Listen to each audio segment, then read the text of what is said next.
మహిళా శక్తి పథకం కింద తెలంగాణలో భారీ ఎత్తున ఆహార శుద్ధి యూనిట్లు ఏర్పాటు చేయాలని రాష్ట్ర ప్రభుత్వం నిర్ణయించింది. స్వయం సహాయక సంఘాల ద్వారా రానున్న 3 ఏళ్లలో 2500 పరిశ్రమల ఏర్పాటుకు గ్రామీణ పేదరిక నిర్మూలన సంస్థ సెర్ప్ ప్రతిపాదనలు రూపొందించింది. హైదరాబాద్ శివార్లో ఇక్రిషాట్ సంస్థ దీనికి సాంకేతిక సహకారం అందించనుంది. త్వరలో ముఖ్యమంత్రి రేవంత్ రెడ్డి సమక్షంలో ఒప్పందం కుదుర్చుకోనుంది.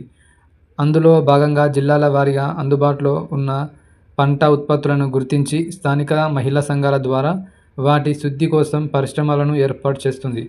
సెర్ప్ ప్రతిపాదనలకు పంచాయతీరాజ్, గ్రామీణాభివృద్ధి శాఖల మంత్రి సీతక్క ఆమోదం తెలిపారు.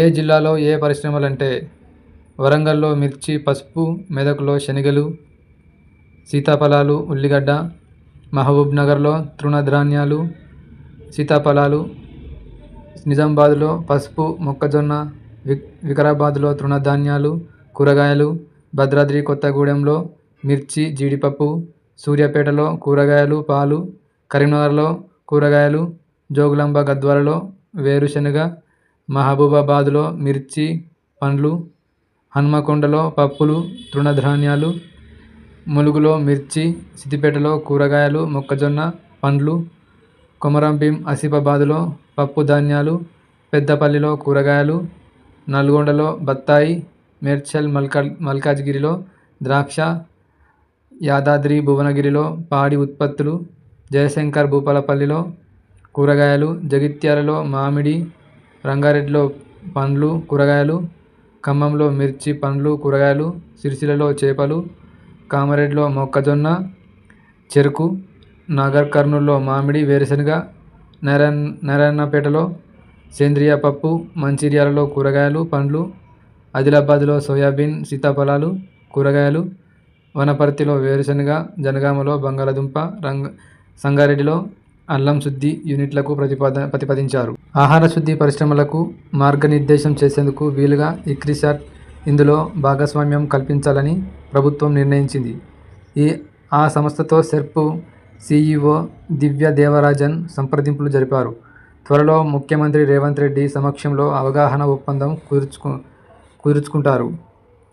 ఒప్పందంలో భాగంగా శుద్ధి విధానాలు, యంత్రాల వినియోగం, పరిశ్రమల నిర్వహణపై సంఘాల సభ్యులకు శిక్షణ ఇస్తారు. పంట ఉత్పత్తుల కొనుగోలు, ఎగుమతులకు అవసరమైన సహకారం అందించనున్నారు. వీటి ఏర్పాటుకు ప్రభుత్వం బ్యాంకు రుణాల సదుపాయం కల్పించనుంది. పరిశ్రమల స్థాపన అనంతరం ఆయా ప్రాంతాల చారిత్రక నేపథ్యం, పర్యాటక స్థలాలు తదితరాల ప్రతిపాదనల వీటికి బ్రాండును ఖరారు చేయనున్నారు. ఆహార శుద్ధి పరిశ్రమల ఏర్పాటుకు జాతీయ food processing machine, Pradhan Mantri సూక్ష్మ ఆహార ఉత్పత్తి తయారీ సంస్థ వ్యవస్థీకరణ పథకం తదితరాలు తోడ్పాట్లు అందిస్తున్నాయి. వీటికి సబ్సిడీ ఉన్న బ్యాంకు రుణాలతో ముడిపడి ఉన్నందున ప్రస్తుతం మహిళా సంఘాలకు పొదుపు నిధులతో సొంతంగా పరిశ్రమలను స్థాపించేలా సెర్ప్ ప్రణాళిక రూపొందించింది. అనంతర కాలంలో భారత చిరుధాన్యాల నిర్వహణ సంస్థ, ఐఐఎంఆర్, జాతీయ గ్రామీణ వ్యవసాయ అభివృద్ధి బ్యాంక్, నాబార్డ్ తదితర సంస్థలతోనూ ఒప్పందాలు చేసుకొని మరిన్ని పరిశ్రమలను స్థాపించాలని భావిస్తుంది. ఎస్వీ ఛానల్ను లైక్ చేయండి, షేర్ చేయండి, సబ్స్క్రైబ్ చేయండి.